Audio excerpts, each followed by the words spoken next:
अगर आपको अपने बिजनेस के लिए इन्वेस्टमेंट उठाना है और इस तरीके से आप बिजनेस प्लान अगर बनाते हैं तो आपको 10 में से 6 कंपनीज इन्वेस्ट करने के लिए तुरंत तैयार हो जाएगी। सबसे पहले आपको एक पीपीटी बनानी है। पीपीटी के अंदर फर्स्ट पेज में आपको लिखना है बिजनेस अपॉर्चुनिटी। बिजनेस अपॉर्चुनिटी के अंदर आपको डालना है what is the problem you are solving, और उसके बाद कौन कौन से पेन पॉइंट्स है जो कि आप सॉल्व कर रहे हैं अपने यूजर के लिए। Be explicit about the benefit and relief you provide. This is your unique value proposition, ये यूएसपी रहेगा आपका।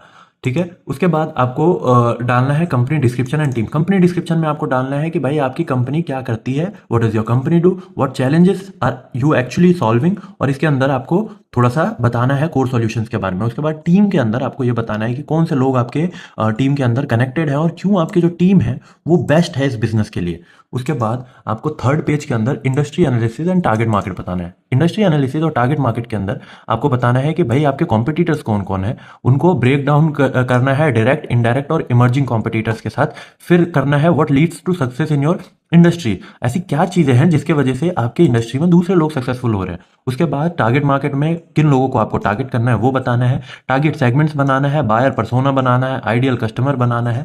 तो कस्टमर आपका किस तरीके से दिखेगा उस तरीके का एक बायर पर्सोना बनाना बहुत जरूरी है। उसके बाद नेक्स्ट पेज में आपको implementation and timeline and marketing plan आपको बताना है। इसके अंदर आप इंप्लीमेंटेशन एंड टाइमलाइन बताएंगे।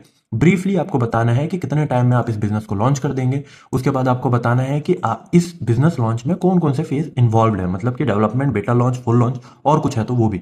फिर मार्केटिंग प्लान में आपको बताना है कि कौन कौन से चैनल्स के ऊपर आप मार्केट करेंगे, जैसे सोशल मीडिया, ईमेल या एसईओ, या इसके अलावा भी कोई दूसरे चैनल्स है। What is your core positioning, कौन सी पोजिशनिंग आपकी कोर रहेगी।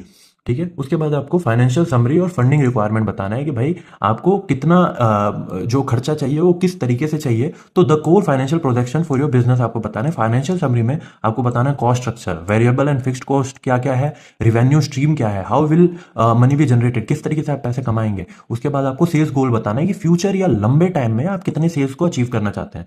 फंडिंग रिक्वायरमेंट क्या है, what amount of funding do you really require if you are seeking fundings. ठीक है, where will be the funds go, पैसा जो आएगा वो कहाँ जाएगा, ब्रेक डाउन करना है आपको कि पैसा किस तरीके से जाएगा। मार्केटिंग में 30% जाएगा, डेवलपमेंट में 20% जाएगा, 50% आपके ब्रांडिंग में जाएगा, मैनेजमेंट में जाएगा। उस तरीके का एक ब्रेक डाउन आपको यहाँ देना होगा।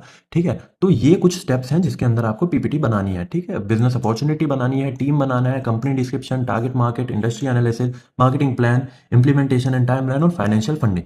इसी को मैंने यहाँ पे एक एग्जांपल के साथ आपको दिखा रखा है कि इस तरीके से आपको एक बेसिक प्लान तो बनाना ही बनाना है। ठीक है, अगर आपको इस पेज का लिंक चाहिए तो कमेंट करिए skillsindia.in और मैं आपको इस पेज का लिंक भेज दूंगा। और ऐसे वीडियोस के लिए हमें फॉलो जरूर कर ले, इस वीडियो को सेव जरूर कर ले, क्योंकि अगर इस वीडियो आपके पास से चली गई तो कहीं ना कहीं दोबारा नहीं आएगी। मेरा नाम है गौरव, ये है स्किल्स इंडिया। Bye bye.